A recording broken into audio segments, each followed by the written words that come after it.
Welcome to We Need to Talk Now, presented by AT&T. I am Alicia J. I'm here with Ashley Nicole Moss. But it's not about us, Alicia. It doesn't matter who we are. It's not. It's not. We're over here fangirling in every single way because we have the one and only, I mean, I don't even think you really need an introduction because everybody knows who you are. They should if they don't. But the legend, Lindsey Vonn, thank you so much for joining us. You guys are too kind. Thank you. It's so nice to be on. No, and thank you for joining us. Listen, I heard last night, like your plane was hit by lightning. And so I honestly, like the fact that you're here, I'm so thankful, but also, are you okay? Like, what was that experience like? I can't even imagine. When we were taking off, the lights were flickering and I knew something had happened, but everyone seemed to be calm. And then when we landed, they said, we didn't want to alarm you, but we had a huge strike of lightning on the very nose of the plane. And we're all okay, nothing happened. But I was actually talking to myself before the flight, and there was a huge storm. I'm like, are we actually gonna fly in this? Is this safe? And then I got struck by lightning. But I feel like I'm pushing my my 9 lives. I've crashed so many times in skiing, so I'm one life closer to the end, I think. Oh my God, don't say that. Between lightning and I don't know if any of you have ever had a bird hit the plane. It's just, that's insane too. Like That's not good. Not fun. Yeah, it's not a fun time. No, definitely not at all. We're here. Yeah, not a fun time. I mean, but you talk about your 9 lives, if you will, and you make a joke of it, but there's just been so much that has kind of been thrown at you in your career. I mean, you had knee replacement surgery. I mean, how are you feeling first and foremost? We'll start there. Thanks. I feel great, actually. The best I've felt in probably the last 10 years. I had a hard time before standing and walking, and I couldn't go on hikes with like my friend's 7-year-old. My knee would hurt too bad and I would have to stop. And now I can pretty much do everything that I want. I'm weightlifting, I'm playing tennis. I'm super happy. I don't have pain anymore. So it was a very successful surgery. I'm very, very thankful. And I knew it was going to be a long road, but I feel like I'm on the right side of it now. I mean, what is that like coming? Obviously, you're an athlete and you've gone through, trials and tribulations with your body and, having to decide, to get surgery or trying to, rehab things in the non-surgical way and that taking a little bit longer. But I mean, how do you mentally just kind of prepare yourself for once again having to go into a surgery and correct something that's hindering your quality of life and then going through the process of healing, especially now that you've kind of entered a new chapter of your life? I mean, it's definitely a different approach now that I'm not competing. My number one goal is to have a good quality of life. I had done a few surgeries after my career to try to kind of band-aid and patchwork, the damage that had been done, but it just wasn't good enough, honestly. And I thought, I'm young for a knee replacement, but also, what do I have to lose? It's not going to be worse than it is now. And so I went forward with it. I did a lot of research. And then, when you actually have the surgery, you just have to trust that the surgeon is going to do the best job possible. And then from there on, it's just about rehab and, trying to get better every day. So I know the process. Unfortunately, it's a long one, but obviously now, again, the end goal is just to have a healthy, long-term, pain-free life, which is, it's a pretty good goal to have. Yeah, that's a great goal. Definitely a good goal to have. And you talk about good quality of life, and you were just over in Paris living your best life at the Olympics. And you said that this was one of the best Olympics you've ever watched. Why was this so special? Like, what made it so special? It was so much fun. I mean, between the backdrop and the excitement and the celebrities, it was like, all of these worlds were colliding. And I also think that it was just a really important time for us to all come together. I feel that, the last Summer Olympics with COVID was just kind of a nightmare, and we needed something to kind of unite us in a more modern and different way. And I thought Paris was perfect. I mean, it was so scenic and like historic and just amazing. And I mean, Tom Cruise is there, so it was great. And like just jumping off of buildings. Yeah, exactly. I mean, that does it for me. But there's so many amazing Olympians. You know, America obviously did incredibly well. I think if you tallied the women's medal count, we would be third in the nation's ranking, which is insane. And it was so fun to watch. I feel like everyone was in such great spirits, positive, you know, successful, overcoming adversities, you know, all of those things all came together, and it was magical. What is it about the Paris Olympics that you want to see just heightened, be made better? I mean, it's coming back on American soil. That's going to be huge for us in 2028. You mentioned how well done Paris was and just the feeling. I mean, we have our hands full with trying to be better. What do you want to see done specifically to go ahead and give us the edge over Paris in 4 years? I mean, I think we can do a better job on the opening ceremonies. I think we For can. sure. I think we can. Yeah. I mean, I think once the kind of the Olympic flag got passed to LA, and you know, we had Snoop and Dr. Dre and Adele, it was like, you know, that was amazing. And I think that set the tone.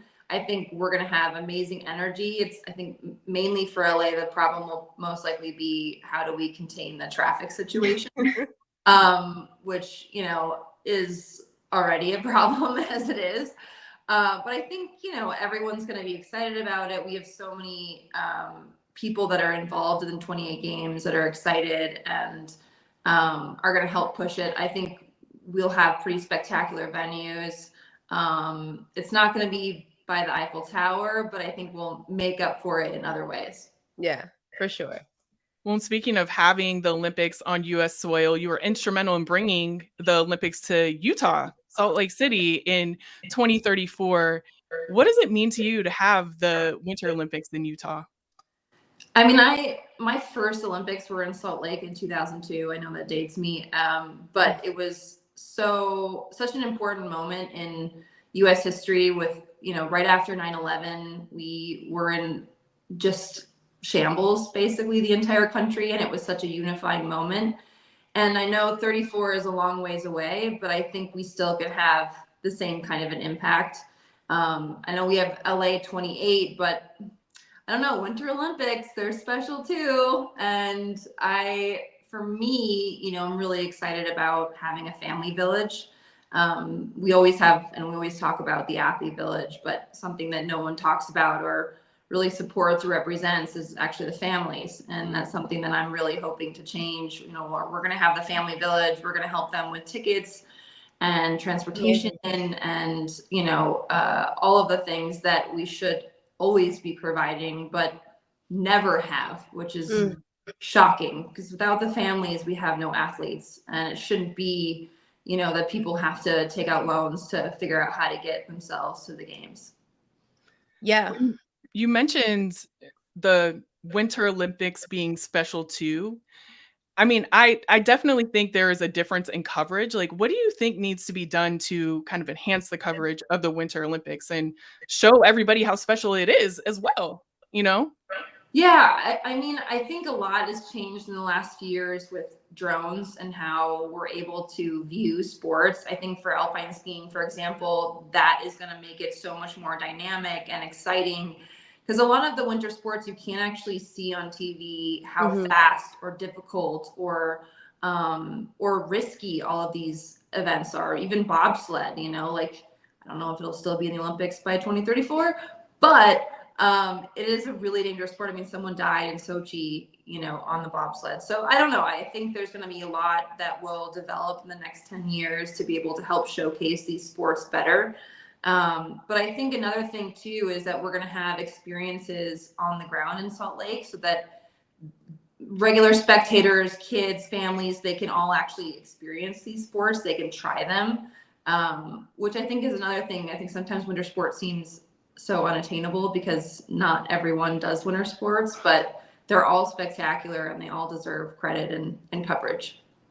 I want to go back to something you said about, the family village and, just the Olympic village. I mean, obviously, this past Olympics, for everything that, was done well, one of the things that was highly criticized was the treatment of athletes in the Olympic village. And I mean, as an athlete, I'm sure in the early days of your, Olympic runs, you know what it's like to be in that village. And while it's cool to connect with other athletes, it's very frustrating, disheartening to hear just everything from the cardboard beds, the lack of proper nutrition. I mean, to athletes sleeping outside on grass because it's cooler than sleeping inside of a room with an actual bed. What needs to be done in order to make sure that not only in 2028, not only in 2026, and the Olympics that follow, that these athletes are in the best conditions possible to compete at the highest level that they need to? Well, I think it's challenging for both sides, right? On the one side, the IOC is trying to be sustainable. They're trying to be environmentally friendly. They're trying to keep it under budget and not overspend. Like, there are a lot of things that the IOC is trying to manage. And then on the other hand, there's the athletes, and how do we give them the proper tools to be able to succeed? And I think, are the beds the most comfortable? No, but I kind of sat on it, lay down on it. It wasn't that bad. But, in Salt Lake in 2002, we actually had the dorm rooms from the University of Utah. And that was really comfortable, and that was amazing. I've had bad experiences in Torino. It smelled like sewage. It was not really entirely finished when we got there. It was a brand new facility. Everyone got sick from the salads. Like, there's always something going on, honestly, in the Olympic Village, because you have so many athletes. I mean, I tried to work out actually in the Olympic Village in Paris, and holy shit, there were so many people. It's like, it's a mosh pit of, like, the most amazing, incredible, jacked up athletes you've ever seen in your life all in one place. And it's really hard to do everything perfectly for every single person.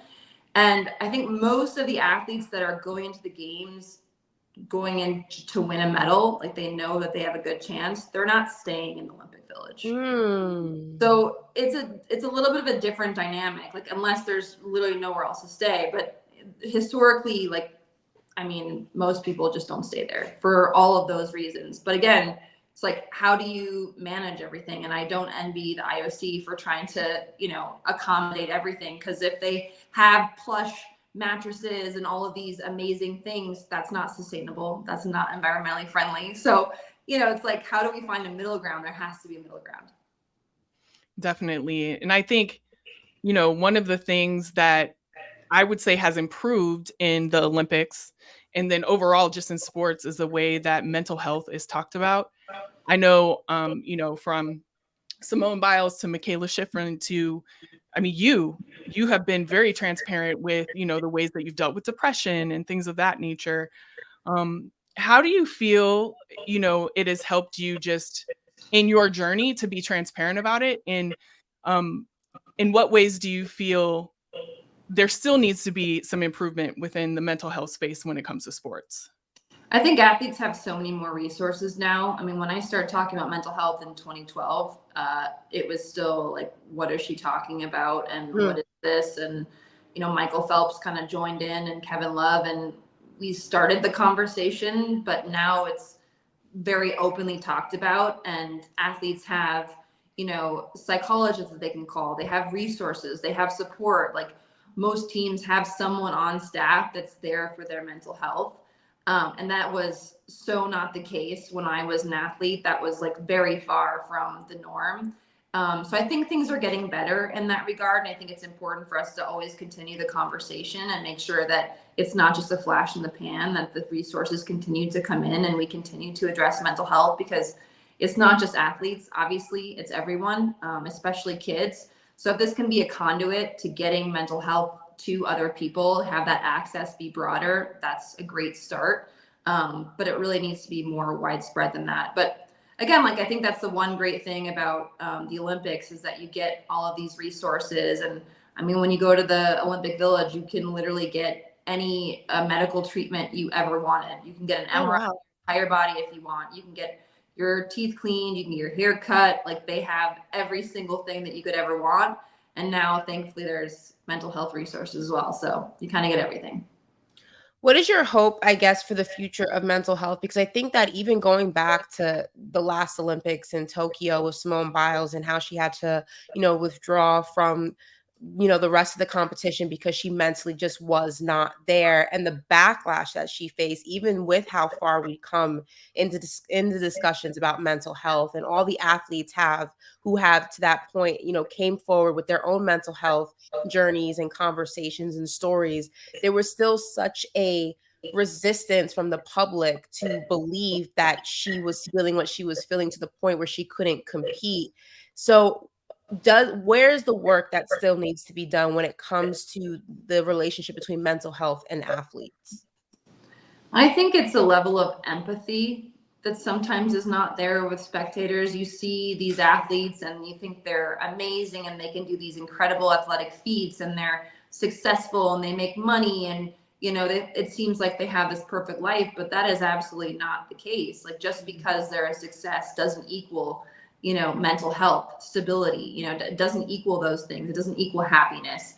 And there's always going to be a bit of a disconnect with that. I think, what you saw in Tokyo with Simone, I think unfortunately will always be there. But I do think the empathy is getting better. People are starting to understand that this isn't just Simone. It's everyone.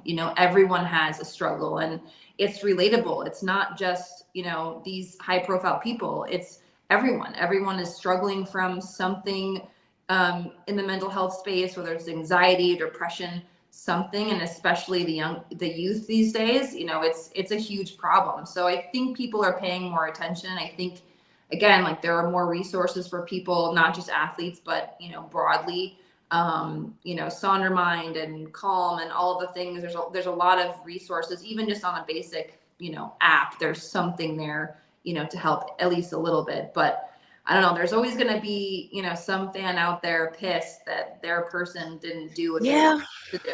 It's always going to be that way. Absolutely. Well, we talked a lot about, what you experience at the Olympics, what you're looking forward to in the Olympics, and then also your mental health journey. But a journey that I want to talk about is just as a person, right? Like, outside of sports, you've accomplished so many things. What has been your biggest, I would say, just personal accomplishment that you have, loved, especially since post competing? I think my biggest accomplishment has been my foundation. We have scholarships and programs for underserved girls. We've given over $1 million in our scholarship program. We have empowerment camps. We have a curriculum where we teach kids about positivity and, body image and all the things that, young girls really need to have more confidence and strength in. We're starting to scale that up and get our curriculum into schools. And that's been, I think, probably the most rewarding thing that I've done, just because I get to see these young women blossom into incredible women. And the impact is huge because those girls are doing the same thing for other girls. It's this cycle of paying it forward, and the impact, again, is so amazing to see. I love seeing strong women in any shape or form. It really has nothing to do with sports. It's just seeing women succeed is something that gives me great pride. I love that. That's amazing. It's an incredible thing. And I don't think people realize, as social media continues to get bigger and bigger and grander, obviously everybody struggles with more mental health issues, more body issues, but I feel like nobody struggles with that more than young women. So just organizations that can help, soften that very real just struggle that I feel like all young women go through is so important. But we want to go ahead and play a little game of rapid fire before we let you go. Now, first thing that comes to mind when these questions come up, Alicia, we'll go ahead and split these up. So I'm going to take the first half. Alicia, you take the second half. And we're going to start with this. Favorite place to ski? Cortina, Italy. Ooh, fancy. Okay, favorite non-skiing activity? Scuba diving. Nice. Or spearfishing. Yeah, like free diving. Yeah. Okay. So this leads me to my next question. Beach, lake, or mountains? I mean, beach. I would say beach constitutes also as lake. It could be either. So any water. Yeah, any warm weather water situation. Yes. Okay. Favorite female athlete? Favorite female athlete? That's really hard. I have so many. Probably Billie Jean King, to be honest. I think she's just a boss, and she's still out there grinding for women's rights. I think it's really incredible what she's done in her life. All right, I'm going to take one more, and then Alicia, I'm passing you the rock. Favorite male athlete? Roger Federer. That's pretty easy. Perfect. Well, how about your favorite sport? Tennis. Okay. Yep. Right. I know. I blame my dad for not pushing me harder in tennis, but he claims I was not coordinated. I don't know. I feel like you have to Dad. be pretty coordinated to accomplish what you've accomplished in your sport. Yeah. But that's just me. I agree. Agree. You still love your dad though. But favorite music artist? Lil Wayne or Kendrick, probably. Okay. Okay, so you know what side you are in the beef of Drake and Kendrick? I mean, I love Drake, but I mean, Kendrick just dropped the mic. You can't. There's nothing really more to be said. Yeah, feel that. I feel it too. 3 things you would want to have with you on a deserted island. Oh, my 3 dogs. Yeah. Mm-hmm. What would you feed them? Like, what would you get? Like fish? I don't know. I mean, I feel like they would figure out something that would probably help me survive. Yeah. Animals do so. that. And then we would keep each other warm with the snuggles. It would definitely. Smart. Yeah. That's a good one. 3 dogs. I like that. Yeah. And then the last one would be something that you can't live without. I mean, my dogs. Can I go back to my dogs? I mean, the obvious would be on my phone, but I think my dogs are probably the better thing to say.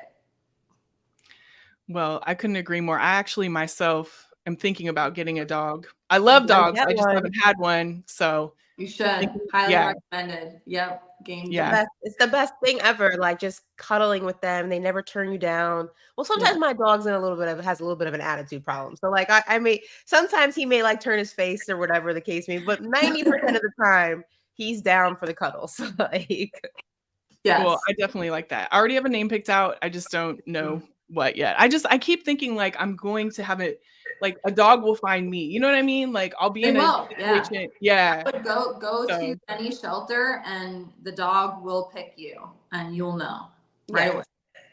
It's all in the eyes, Alicia. Yeah, it is all in the eyes. Listen, I know if I go to a shelter, I'm coming back with one, period. So just limit yourself to one when you go in though. Like know that it can only be one. Right. Like 4 walk up to me and I'm like, well, I guess 4 picked me. So I went in and I fostered 4 puppies that that wasn't a great call, but I got them all. I got actually 4 because I knew if I had 1 puppy, I would probably keep it. And I already had 3 dogs. So I got 4. So I would definitely search and find people to own them. So I did. Okay. Yeah. Okay. Yeah, I was smart yourself. Like know your weaknesses and yes. I might leave with multiple animals. That's my weakness. I'll have a cat, a dog, a turtle. You know, if I go up in there and there's someone to foster, I'll definitely bring them out. You know, thank you so much. Like we cannot thank you enough for joining us today. It's been a great conversation. We look forward to summer and winter Olympics. We looking forward to all of that because definitely something to be watched, and we definitely watched you in many of them. So thank you so much, Lindsey. Thank you for joining us, and thank you all for joining us here on We Need to Talk Now. Thanks, guys.